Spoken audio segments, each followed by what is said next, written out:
Well, good afternoon and welcome to our July Ranching 101 webinar presented by Ag Trust. Today, you will hear from an industry expert who will help explore practical drought strategies and water management solutions to help producers navigate challenging environmental conditions while maintaining herd productivity and operational sustainability. But before we start, please join me for a short message from Ag Trust.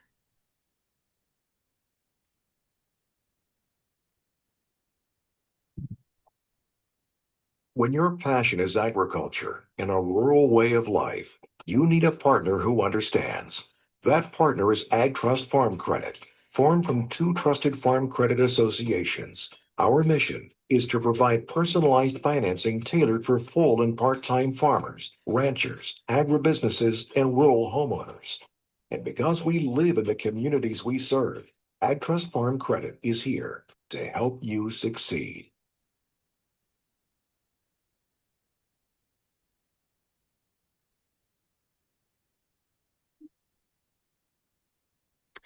Today, we are excited to have Tim Lockhart with RangeBot Solutions join us as our guest speaker. And just a reminder to everyone, if you have any questions during the webinar, please submit them in the chat box or the Q&A box below, and we'll make sure to get those questions answered at the end of the presentation. At this time, I'd like to turn it over to Tim. Thank you. Just want to let you guys know we kind of keep this pretty informal. If you've got questions throughout, just ask them and raise your hand or whatever you want to do, and I sure don't mind answering. You know, drought is something that affects all of us in the cattle deal. It's a thing that I think, growing up, I was thinking about this earlier today. Growing up, I always thought drought happened in the summer. And I think in the last decade or so, I really think this drought thing has changed. Now, it's different everywhere, but I know we ranch in Caldwell, Texas, and I can tell you around the Bryan College Station area, it sure seems like our summers are wetter, but it's fixing to turn off, and we won't have anything for the next, we may not get rain till the first of the year or after that, and we've seen that before. And what that really does is hurts our forage production and whatnot through the winter for our spring grasses and what. So I think it's a deal. As I kind of approached this, I looked at it a little differently than maybe what I would have as a kid or as a younger rancher growing up, because, used to, man, it just quit raining in May and then it never rained all summer and everything burned up and that was the end of the end. And then in the fall it would rain and you'd get grass again. But I don't think it's that way anymore, or sure hadn't been the last decade here. I could say that. So I'm going to share my screen. I've got a few little deals to tell you a little bit about me. See if I get this right or not. I did. To tell you a little bit about me, my name's Tim Lockhart. We raise purebred Hereford cattle in Caldwell, Texas. Have for as long as I can remember. We're pretty active in the Hereford Association and whatnot, but I also work with a company out of Fort Worth called RangeBot Monitoring Solutions. We do remote water monitoring for storage tanks, water troughs, things like that. We can do a lot of different stuff, but that's kind of our normal. So water is something that's very important to our company and something we think about every day, and how we can make it better. Our deal is for our customers, we just want to save them time and money, give them a little peace of mind, and go from there. So I've got a few things, and like I say, if you have questions and whatnot, but if you really think about it, drought, it's more than just lack of rainfall. It really affects everything: water availability, forage production, livestock performance, your profitability overall. And really, I think the most important thing that we need to take, if your takeaway from this deal, I guess for me, go ahead and give it to you now. You need to have a plan. You need to have a plan on what you're going to do when the drought comes.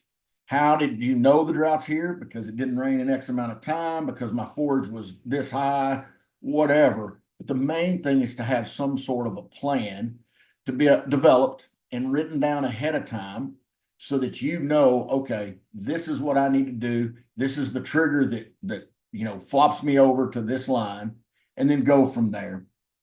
In RangeBot, we kind of look at it and say, what that thing up there? Hold on. There we go. Our mission is basically to solve the water challenges for the ag industry.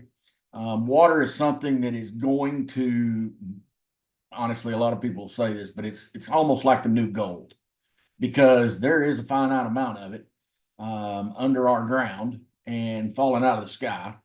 And we need to be able to use it in the most possible way, the best way possible, so that we don't waste it. We can conserve it. You know, the days of running water on the ground, guys, I really feel like that's over with. I think we've got to be able to use the water for our livestock, use the water for our crops, you know, our ground and whatnot as is needed. But being wasteful is not going to cut it anymore across the industry and really in anything in the business, you know. As we go through it, I always think this is funny, but most people don't realize it. But you know, agriculture is the least digitized, the least monitored section of any part of the economy, and ranching is like 5% of how good agriculture is. I mean, we monitor very little as cow-calf producers, not near what we should. And there's no certainty, there's no forecasting, there's no price control, there's no nothing. I mean, we are price takers at the sale barn 90% of the time. At the auction, whether it be on a live ag superior type thing, or whether it be the sale barn, your local sale barn, you're price takers. So you got to figure out how you save money on the other side, so and you can maximize your performance. So you're going to see, climate, economic, social pressures, all of those are affecting what we do and how much money we make in the industry and how we're doing it. We've got to be able to mitigate risk. And I've kind of got a few things written down here that aren't on my slides. So, I'll kind of go through a few of these. Basically, when it comes to that mitigating risk and knowing what you need to be doing, you need to water system in its totality. Okay, what am I doing? How am I water? Are you a producer that is on a city water tap? And if that's the case, then you sure need to be paying attention to it, because man, one float valve pops off and you've got a huge water bill. Are you a producer that has, you've got wells, you've got stock tanks, water troughs, you have ponds, dirt tanks, things like that? How are you doing it, and what do you need to do, to be able to best manage that so you're not wasting water? You don't have water line breaks. You've got to figure out how you know that and know it quickly. You need to be able to develop some alternate sources of water. I mean, I deal with a lot of guys that just all their cattle drink out of is a pond, dirt tank. Cows get down in there, wallow around in it, and that water's dirty and muddy, and then it starts getting dry. Not right now, but like especially in my part of the world, we've had so much rain here lately, it's crazy. But the ponds will go down. I mean, my big lake behind my house was down about 6 feet until it started raining here about 6 weeks ago. So it's one of those deals. You've got to be able to develop some storage capacity.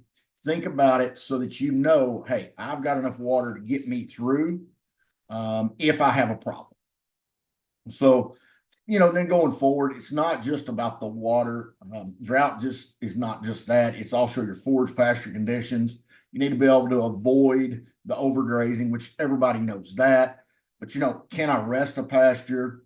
Should I, as I'm rotating, can I save one back for what we think is going to be the end? And you never know when the drought's going to break, obviously, but can you save a pasture back, and can you work backwards? Okay, I'm going to save these three, but this is the order I'm going to do it in, and I'm going to work my way through it. It's stuff like that you need to really have written down on a plan. We're going to use the South 40 last. We're going to use the North 40 second to last, things like that. And that allows you to be able to develop, okay, well, we're going to put a little different forage in there, something that's going to come even though it's still dry, and maybe we'll get a little grazing out of that later on. And then you also have to develop the saddest part is you do have to be able to note the pasture you're going to sacrifice, because in a drought situation, you kind of do have to do that. There's going to be a pasture that no matter how good you are or whatnot, but if that drought's long enough, there's going to be one place that you're going to kind of have to turn into a hay feeding place, and you're going to have to put some cows in there that you didn't really want to. You didn't want them in there that long, but you're going to have to. So, most people, I think, they try to use that as their worst pasture. the pasture with the least amount of forage and whatnot, so that when it does start raining again, you didn't just destroy the one that you've done the most work on putting grass in. I'm not saying you don't go use that pasture. Rotate in, chew on it for a little while, rotate out. Things like that will make a big difference in it. And as you go forward with your cows, you really got to pay attention to your nutrition, knowing what they're eating, knowing how much they're, even though you've got limited forage, you need to be able to know that. And then I think you also have to look at it and say, I got to prioritize some stuff. Obviously, culling falls into this. And, you start looking at, all right, is it better to retain heifers? Is it better to cull old cows? What's my best scenario? And I think every operation is going to be different. But you got to prioritize cattle that are still growing and cattle that are in production, calves at side and whatnot, because they're trying to get them bred back. Because the worst thing, and we see it all the time, they go into a drought and they get out of the drought and they made it through. They didn't have to sell a whole lot of cows and whatnot. And next year they got a 50% calf crop or a 60% calf crop. And they're like, what happened? Well, it was dry. Your cows, didn't breed up like you needed them to because you weren't paying attention to your nutrition. You were doing just the bare minimum, probably feeding too many of them. And when you get into that situation, we all think once it starts raining again and the drought's over with, well, our problems from that are over. Well, in reality, that's not the case at all. We all know as ranchers, what we're doing today, we're not reaping the benefits of that for 15 months to 2 years or more. Time you breed a cow, you calve it, and 9 months later you calve it, and 6 months later you wean it. That's a pretty dang long time. And you don't want to get in a situation where you've put too much into it and then didn't get the return you needed. So that kind of brings you to one of those deals where investing in some infrastructure makes a difference. I'm a pretty big proponent of water storage, obviously from the company I work for, but in real life, I've seen this make the difference in a lot of cow-calf operations. A lot of people, because when you don't have storage and it does turn dry, hauling water is a pretty hard thing to do for very long. People say, oh, I'll just haul water to them. Yeah, not really. You can, but you think it's bad having that'd be like being a dairy guy. You're doing it every day, no matter whether you wanted to or you didn't want to. You still got to do it. They got to drink. And a mature cow's gonna, a dry mature cow's gonna drink that, 18 to 22 gallons a day. A lactating cow is gonna do 25 to 35 gallons a day. Don't take very long. You got 50 cows, man. You need a big old water trailer. So investing in a storage tank, some storage tanks, things like that makes a big difference in what you can do. If you've got pipes running in the ground, knowing when you have a water leak, because especially when it gets dry and the ground starts moving around because it's dry, those water lines are going to crack, you're going to bust. Maybe it was something that your grandpa put in and man, they just didn't have the same stuff we have now. So then pipes start coming apart and you're just running water in the ground. Well, that's a pretty big waste. And if it's going in the ground, you're not going to be able to use it for your cows. So it kind of becomes a deal that, that's a real problem there. So yeah, with our company, just to, give you a little bit of stuff. I think we've got a next slide. I might tell you a little bit of stuff. So we do some remote water monitoring. That's our main thing. Our units are designed for a storage tank or water trough. Our stuff is all designed, works off satellite. Don't need any kind of connectivity whatsoever. As long as I can see the sky, I can work anywhere in the world. I sell them to Uganda and Botswana, and we've got them all over, all over North America, some in South America, not as much, but regardless, we'll work anywhere. And our stuff is designed to let you know you have a problem when you have a problem, no matter what. Typically, our turn time on, so say you get a water leak or your water line level is too low, lower than what you set, you're typically going to get a text and an email within about 3 to 5 seconds to let you know. Anytime you want to look, you just tap our app and it'll tell you what you're doing. So that part's pretty good. So like I say, we work on, our job is to let you know that you have a problem. We also do pressure and flow through lines. We do, so if you've got a leak because that pipe slipped apart, your pressure drops, well, you know that.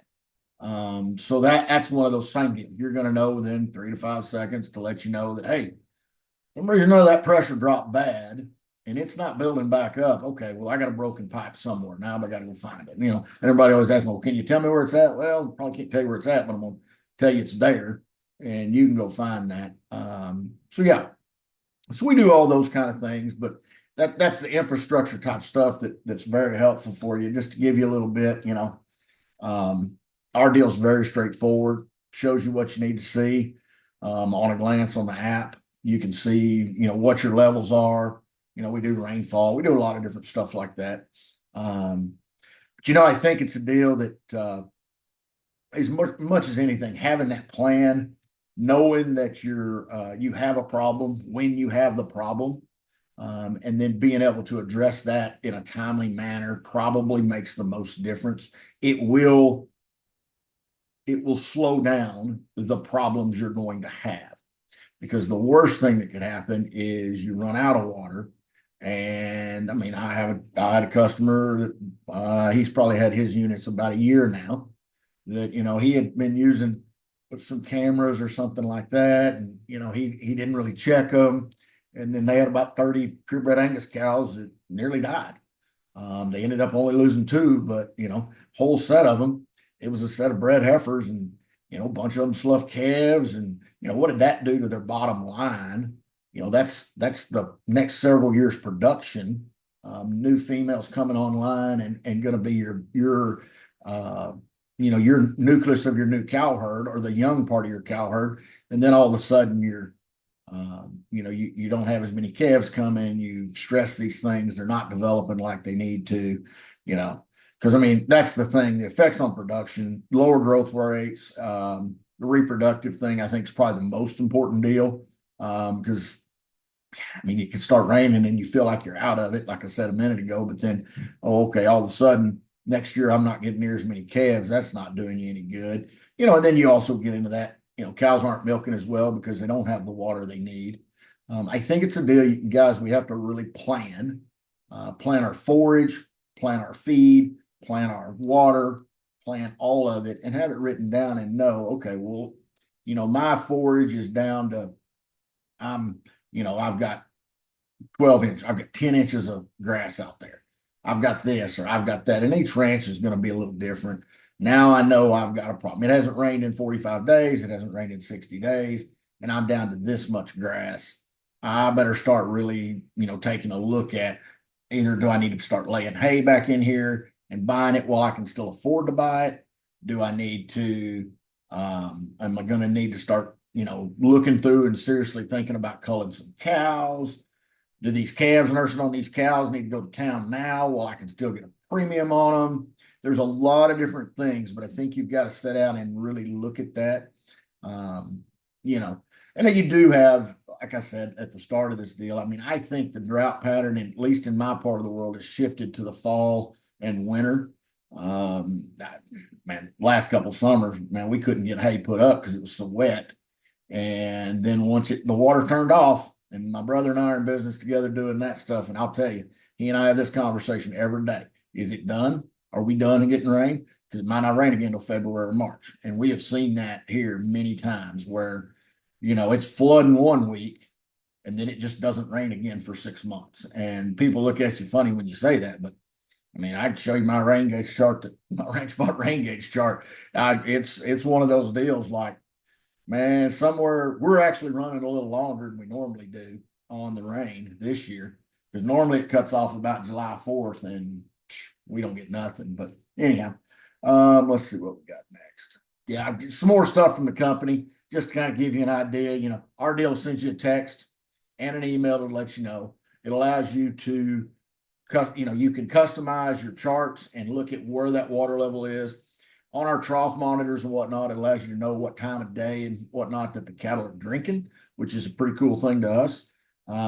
We can turn pumps on and off remotely and through the satellite, which allows you to be able to let your storage tank turn your pump on and off no matter where you're at. So like I've got some units in far west Texas and some in New Mexico that, they're 9, 10, 12 miles. I got one in Utah I was talking to a guy yesterday about. It's 13 miles from the well to the storage tank.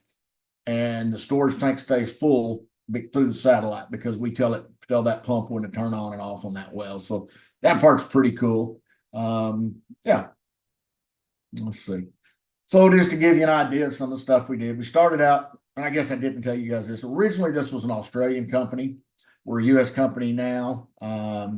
Changed that over earlier this year. Have been over here about 5 years. Have been there about 10, 11 years. So, yeah, they rolling down there pretty good, but we're moving everything to the United States now.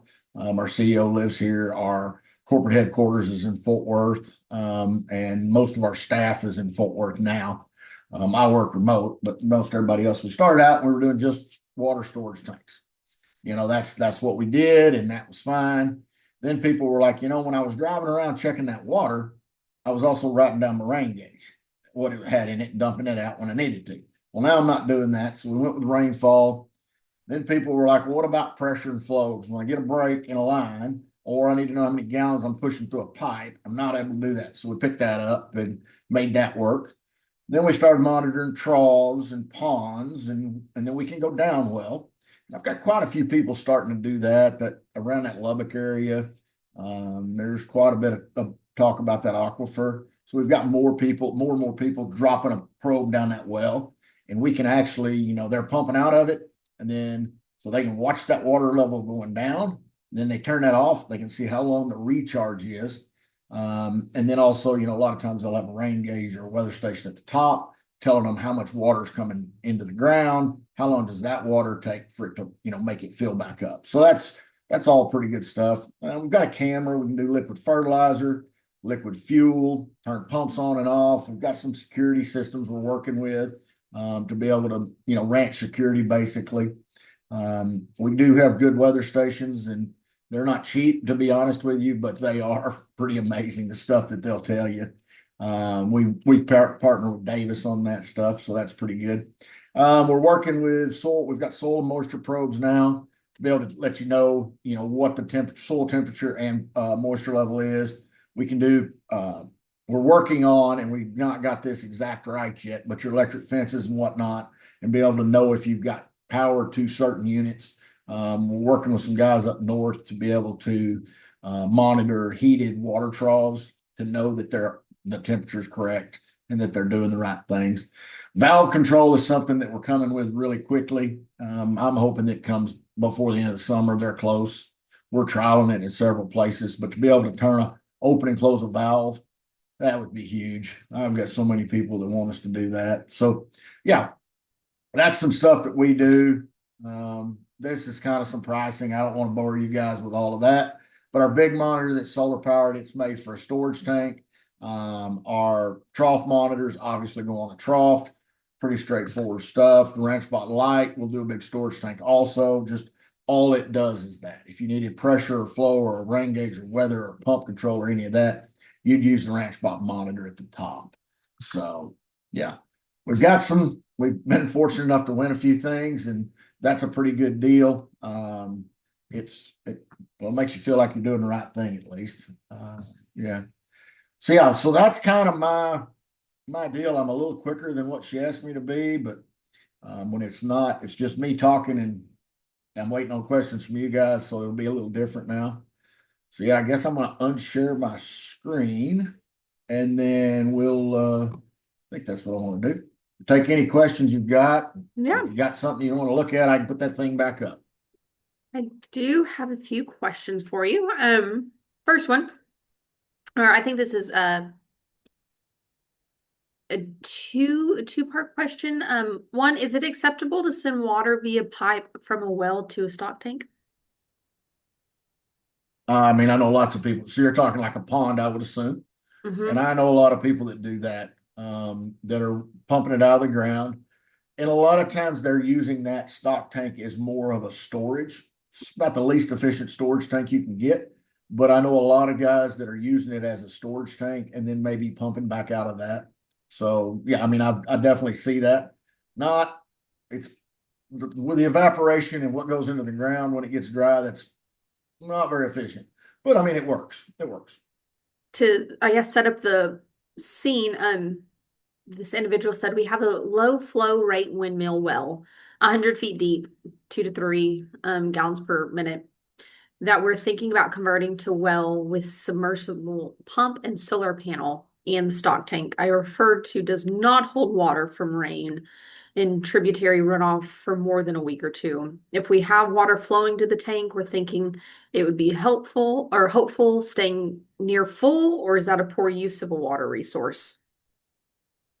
And I'm a poor use of a water resource, to be honest with you, because like I said, if it's not getting full from a tributary, a creek, or much runoff, and it only is holding water for a week or so, when it does get full from rain, you're liable to have some issues on the bottom of that pond where it's just leaching out and you're going to lose it into the ground. And I would hate to see that in a, you if you put a solar and a submersible and you're pumping water across there, and filling that pond, yes, it would work. There's no question about it. And cows can drink out of it and all that stuff. But at the end of the day, if it's leaching into the ground, I mean, you're kind of wasting your money from the well to the thing to going across. It's a lot of energy you're kind of wasting to do that. I think you'd be a lot better off to put some sort of a storage tank around there somewhere and go that route. I think you'd find you'd waste a lot less water. You'd have a lot better use of water. Next question. We have concrete round 2 feet by 8 feet water drink trough, but cows keep standing in it. Any helpful tips to stop that? I worry that they'll break the connection or the flute. So I know a lot of guys in South Texas that have those same kind of troughs. And a lot of those will go in and put like 4 posts around it and then take some drill stem or something and build you like a guard around it where the cow can walk up and, they can walk up and drink still, but there's really not enough space to stand in it. They can't really step in it because there's a pipe there. It's almost like a fence. I mean, I know a lot of guys that are that way. So, they're drinking out of 4 like half moon type of deals or quarter moons, I guess is what you'd say. And then the center of it is just, is where your float valve is and all of that stuff. That keeps them from getting in there. I've seen lots and lots of those over the years. Okay. Well, last call for anyone who might have any questions. We'll give everyone another minute or so to submit any. Tim, do you have any final remarks for the group? Thanks for joining us today. I don't know. I mean, I enjoy doing this kind of stuff. Anything we can ever do, like I say, our company is pretty big on trying to help people save time and money, get you a little peace of mind. Because the thing about, you drive to check that water trough and then you drive off, you wait 5 minutes, you don't know anything about it. I mean, plenty of times. I can give you one of the bigger ranches in South Texas. I'm not going to say who they are, but one of the bigger ranches in South Texas uses our product. They moved it. They have multiple ranches. They put one on about a 50,000 gallon water storage tank on a different ranch. And one morning, a guy goes by there to check it. Everything's fine. No big deal. About lunchtime, they start getting alerts. Well, the main ranch manager calls him and says, "Hey, you better go check that." And the guy's like, "Oh, your thing must be broke. This thing doesn't work, whatever." He's like, "I was just there this morning."